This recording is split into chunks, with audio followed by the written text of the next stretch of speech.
Guys, today we will be doing carburetor and fuel lines on Echo Power Blower pb-200. Customer didn't have the air filter or cover on it. That's never a good thing because lots of dirt. I have extra cover. I keep like parts. As you can see, I keep lots and lots of old parts.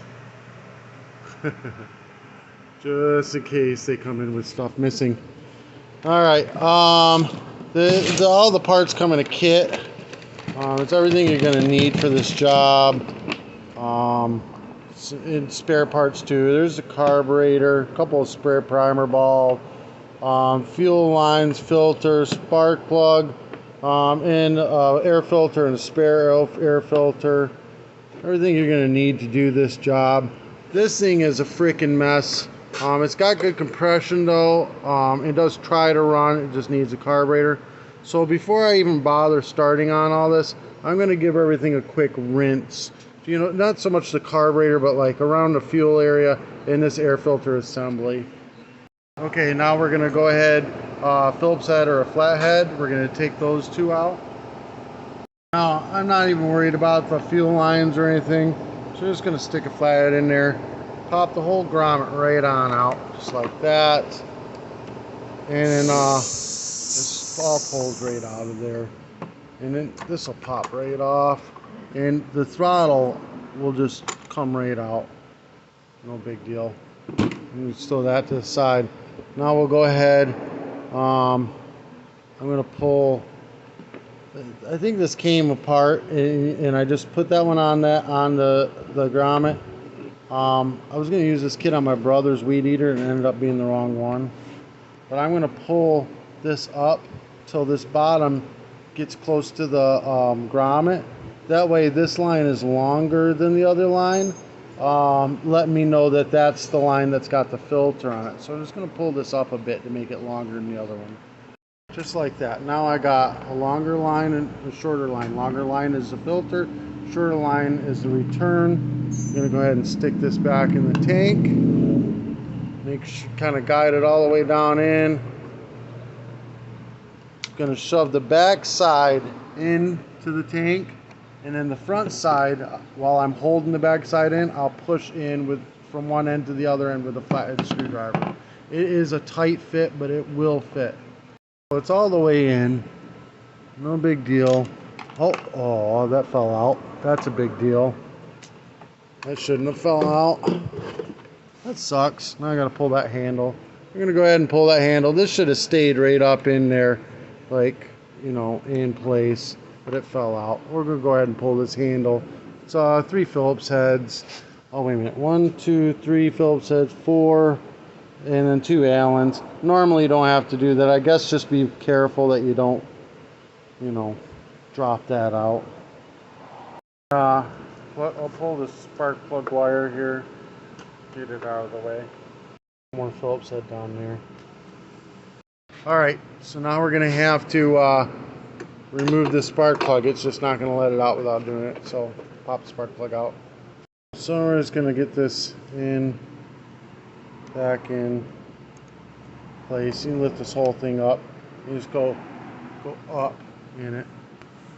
I'm going to go ahead and hook this up now. This bottom nipple is the suction. The one closest to the primer ball is the return. So the long line is the one to the filter, goes to the bottom nipple. The one on the top goes to the return line without the filter. So I'm going to go ahead and stab those in place. It's going to go in like that. I'm going to go ahead and stab them in place. If you need more or less line, you can push it in the tank or pull it out of the tank, no problem. We're going to go ahead, this is kind of the sun's getting down in the direction to make a glare on this. We can go ahead and put this throttle arm in place now, like that. We're going to go ahead and bolt this carburetor. See, I left the gasket right on there. We're going to bolt this carburetor, get this out of the way. Bolt this carburetor down right now.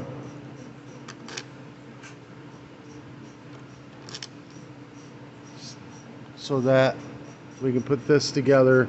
This will all be in place now. I'm just going to get this started. Not even tighten it down, just start it in place.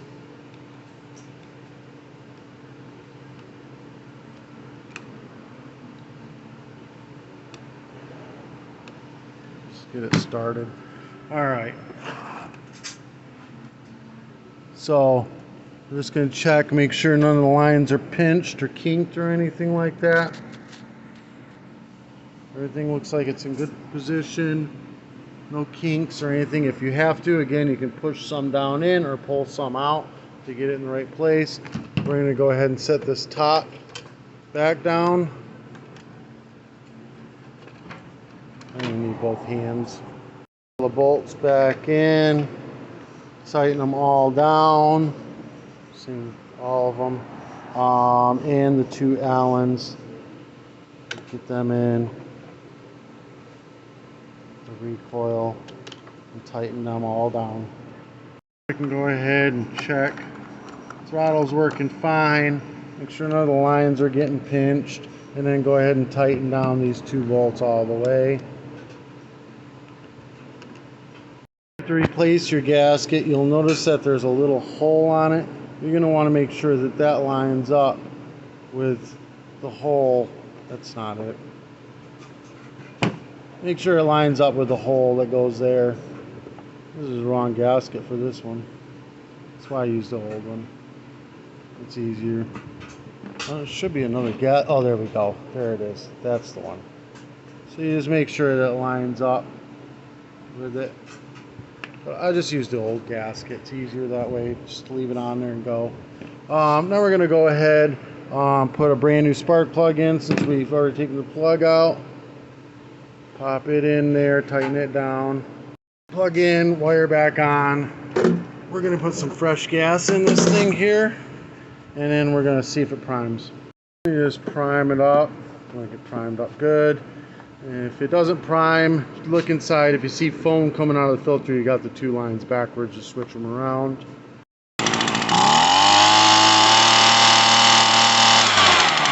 Needs to be adjusted a little bit. You got the left-hand screw. It's not full throttling, so we're going to turn it clockwise just a smidge.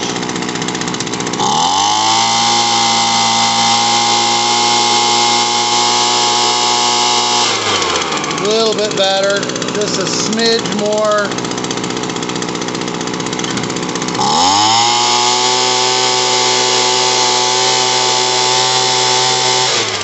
That'll do it. If you're squeezing the trigger and it's bogging out and dying, you're going to go counterclockwise on that screw. So I was squeezing it, it just wasn't full revving, so I went clockwise a little bit. You can hold it full throttle and turn it as you go. It's way easier that way. Get it to where it's at peak RPM, but when you let off of it and let it idle all the way down, it should idle, and then if you squeeze the trigger, it shouldn't bog at all. If it bogs a little bit, just turn it a little counterclockwise. You are not going to run this too lean. That is an old wives' tale. Anybody doubts me, go ahead and message me and tell me that I'm wrong, and I'll show you all the scientific data that proves that I'm not. You can't run these too lean. If you run it too lean, it'll burn too cold and it won't have any power. It'll bog out is what it'll do. So just get it at that right RPM where you feel comfortable that it's high and everything, and then you're fine. You got no problems. Again, if it's bogging out, that means it's too lean, and you're going to go counterclockwise until it doesn't bog out, until you get that full RPM again. All right, now we're going to go ahead, throw the air filter on it and the air filter cover. Okay, you're ready to go. That helps you out in any way, shape, or form. Give me a thumbs up, hit that subscribe button, show a little support for the channel. All the parts will be in the description below. It's a whole kit, super cheap. Today's t-shirt will be in the description below as well. If you want me to do any advertising for your business, mail me in some t-shirts, send me some cool stuff. I'll be more than happy to have you as a sponsor. Peace.